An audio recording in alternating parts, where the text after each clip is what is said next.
In this problem, we're asked to model a R134A gas with a given pressure and temperature as a van der Waals gas. So our blob of material is refrigerant 134A. That's our substance. And we're also told that it is gas. That's our phase. Our given pressure is 160 psi. The A stands for absolute. So this is not a gauge pressure. This is just the pressure of the problem in thermodynamic, in terms of thermodynamic pressure. The specific volume is given as 0.3479 feet cubed per pound mass. And so we can see here that our equation of state is going to be the thing that's going to connect P and V to give us T. Of course, the two coinkydinks for this problem are, number one, that we're asked to use van der Waals equation. Why? Well, we're told that this is R134A. That's a gas, and since it's a gas, we can use any gaseous equation of state. We could use ideal gas law, but we're also able to use van der Waals equation.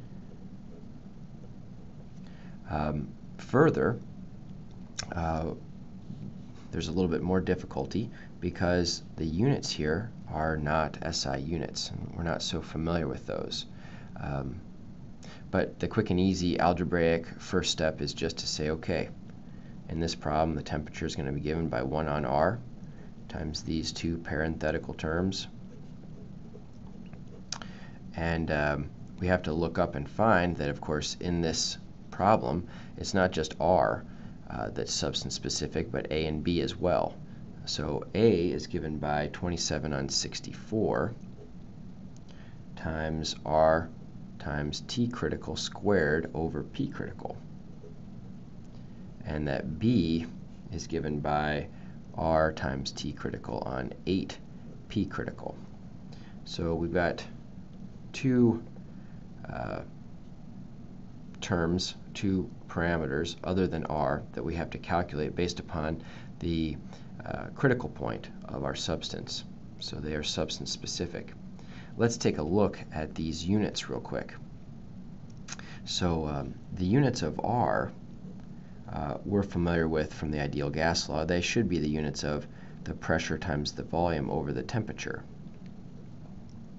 In this case, pressure is going to be measured in psi. Volume is going to be measured in terms of feet cubed per pound mass, and temperature is in terms of degrees Rankine. So we should expect that R has units of psi, feet cubed per pound mass Rankine, and indeed it does. If you look in Sengel's book, the second set of appendices has all of these thermophysical quantities, properties tabulated for us in English units, and one of the units given to us for R is indeed this unit. The other unit is in terms of the British thermal unit, BTU, and that's trying to kind of harken back to what we've seen in terms of English or in SI units. So in SI units, we would have pressure in kPa, volume in meters cubed per kilogram, and temperature in Kelvin. It just so happens that pressure times meters cubed, or kPa times meters cubed, is a kilojoule. So R naturally has units of kilojoules per kilogram per Kelvin in the SI units. So that kilojoule term is kind of like the BTU term that we see in the English tables for R. Unfortunately, BTUs are more like calories than they are like joules. So it makes using the BTU unit a little bit more difficult, but that's not important for this problem. So the units of A in this case, we should see the units of A are going to be basically units of pressure times volume squared, so that when I divide by volume squared I get units of pressure out, so I can basically add pressure terms. That's the units I should expect to get out, and let's just see if it is. So psi times feet cubed per pound mass squared. Let's see what units do come out of A. So A has a pure constant sitting out front with no units. R, which has units of psi, feet cubed per pound mass per Rankine. Then we're multiplying by, this should be r squared, excuse me. So multiplying this guy squared times temperature squared, which is Rankine squared, so the squared r's are going to cancel.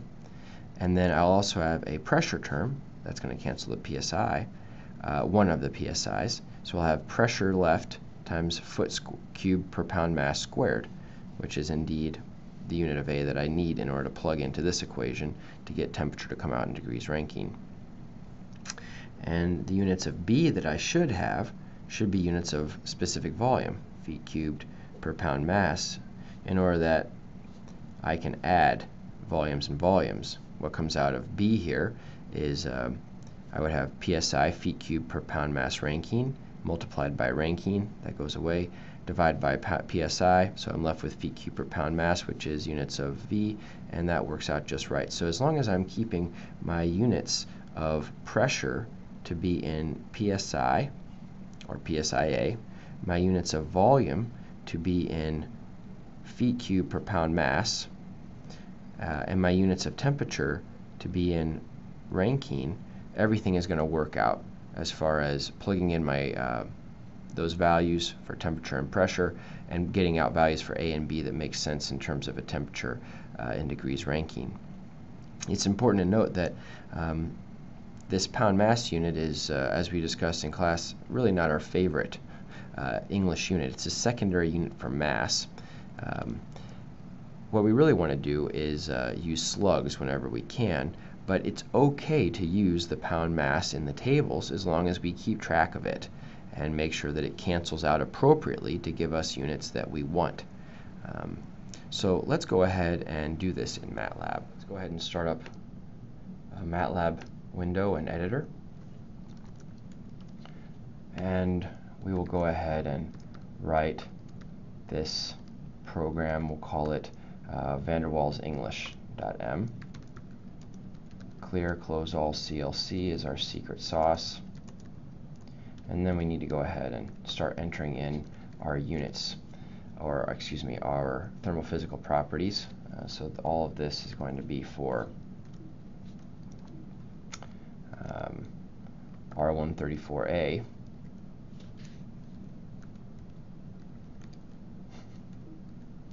And let's go ahead. R for R134A in table A1E, second set of units, in our psia, feet cubed per pound mass degrees Rankine for R134A is just going to be 0.1052.